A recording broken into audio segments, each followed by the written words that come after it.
मारा दादा तुम्हाला पैसे नाही मागितले पहिले सांगितलं पैसे मागितले तुम्हाला फाईन मारतात मग पोलीस गाडी नेऊन लाव जाऊन टाक नागायला पैसे फाईन पडला तर फुटबॉल पैसे नाही मागितलं तुम्ही कशा अडवायचं साहेब अडवलं कसं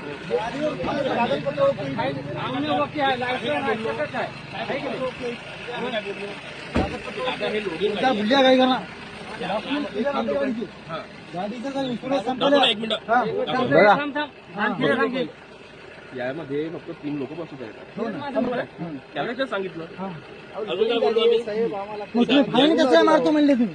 फाईन केस लोडिंग गाडी तू बोलतो समजून घेऊन राहिला काय हो म्हणतो तुम्ही फाईन कसं मारतो म्हणजे गाडीचे डॉक्युमेंट नसणार केलं तर फाईन मारायला लागते ते सांगू नका आम्हाला लोडिंग गाडी आहे आपली लोडिंग गाडी अहो तर हे लोडच आहे ना मग माणसं भरो की काय जनावर भरो काय तरी लोक बसवता येत नाही कसं काय बसवतात ना गाडी कोण टाकावं का तुमच्या कॅबिन मध्ये बसवत